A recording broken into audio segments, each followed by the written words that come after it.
Halo, dalam video kali ini saya ingin membahas tentang petaminda sebagai salah satu materi dalam mata pelajaran simulasi dan komunikasi digital atau SIMKOMDIK. Materi ini berada pada kompetensi dasar 3.2, yaitu menerapkan metode petaminda.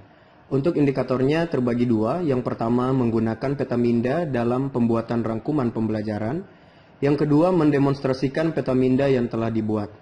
Untuk tujuan pembelajarannya juga ada dua. Yang pertama menggunakan petaminda dalam pembuatan rangkuman pembelajaran dengan teliti. Yang kedua mendemonstrasikan petaminda yang telah dibuat dengan bertanggung jawab. Kita masuk pada pembahasan. Salah satu cara untuk memvisualkan proses berpikir adalah dengan menggunakan petaminda.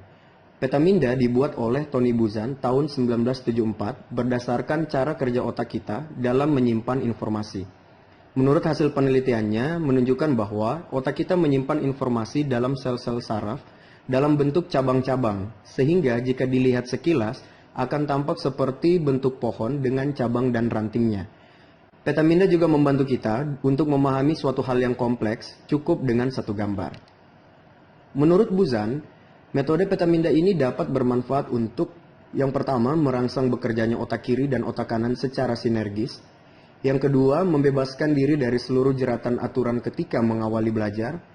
Yang ketiga, membantu seseorang mengalirkan gagasan tanpa sebuah hambatan. Yang keempat, membuat rencana atau kerangka cerita. Yang kelima, mengembangkan sebuah ide. Yang keenam, membuat perencanaan sasaran pribadi. Yang ketujuh, meringkas isi sebuah buku. Dan yang kedelapan, menyenangkan dan tentunya mudah untuk diingat. Untuk langkah-langkah membuat petaminda, kurang lebih ada 5 langkah. Yang pertama itu adalah buatlah ide pokok. Di mana ide pokok ini adalah awal kita memulai petaminda. Ide pokok ini nantinya akan diletakkan di bagian tengah. Kemudian langkah yang kedua, kita tambahkan cabang.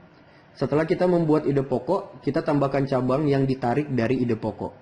Nah, cabang ini dibuat dalam bentuk melengkung. Kemudian langkah yang ketiga, kita tambahkan kata kunci. Tambahkan kata kunci pada setiap cabang yang sudah dibuat.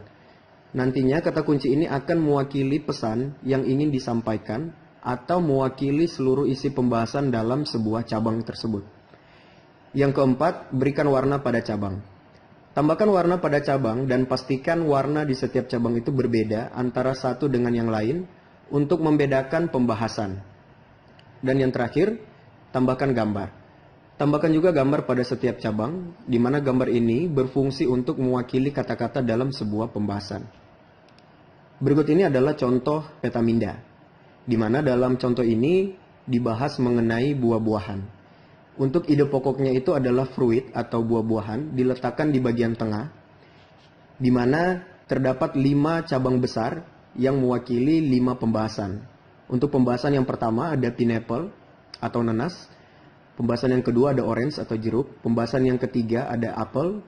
Pembahasan yang keempat banana atau pisang. Dan pembahasan yang kelima adalah cherry. Nah, jika kita perhatikan di setiap cabang ini, ya sesuai dengan panduan langkah-langkah tadi, dibuat dengan warna yang berbeda. Tentunya ini untuk mewakili pembahasan dan membedakan masing-masing pembahasan. Setelah kita membuat 5 cabang utama, kita juga menambahkan ranting-ranting untuk menambahkan detail dari sebuah pembahasan. Misalnya untuk nanas ini kita tambahkan 3 ranting. Yang pertama itu ada cocktail, yang artinya bisa dibuat menjadi sebuah minuman ya, yaitu cocktail. Kemudian memiliki ciri-ciri spiky atau berduri. Dan kemudian tropical, artinya dia banyak bertumbuh di pulau tropis. Kemudian untuk orange ya, dibagi lagi menjadi 3 ranting. Yang pertama itu mengandung vitamin C ya, artinya. Kemudian yang kedua citrus atau nama ilmiah, nama latin dari orange atau jeruk. Yang ketiga juga dapat dibuat menjadi jus. Nah, kemudian untuk pembahasan apel ya, terbagi menjadi dokter, kemudian ada Eve, Hawa, dan juga Pai.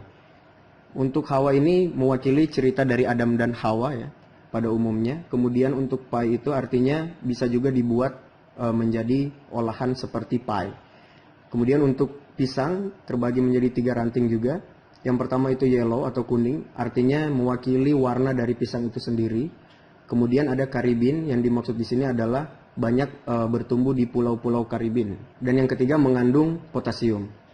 Nah, untuk pembahasan cherry juga ada 3 ranting. Yang pertama di sini ada blossom, kemudian stones dan orchard. Untuk blossom ini artinya ceri itu bermekaran. Kemudian untuk stone di sini maksudnya adalah biji dari benih ceri. Kemudian orchard itu artinya dia tumbuh di sebuah perkebunan. Nah, dengan membuat sebuah petaminda seperti ini, sebuah pembahasan itu akan terasa lebih menarik. Dan tentunya karena di sini kita banyak warna dan juga gambar, maka ini akan lebih mudah untuk diingat. Selain itu, cara seperti ini juga kita bisa terapkan pada pembahasan-pembahasan yang lain, ataupun permasalahan-permasalahan yang ingin kita pecahkan. Teknik ini juga bisa kita gunakan untuk menyimpan informasi. Misalnya kita ingin membuat sebuah ringkasan dari sebuah materi tertentu. Jadi kita bisa membuat dalam bentuk petaminda seperti ini untuk membantu mempermudah kita dalam menyimpan informasi dan untuk mengakses informasi itu. Sampai di sini dulu untuk pembahasan tentang petaminda. Terima kasih sudah menonton dan sampai jumpa pada video-video pembelajaran selanjutnya. Sekian dan terima kasih.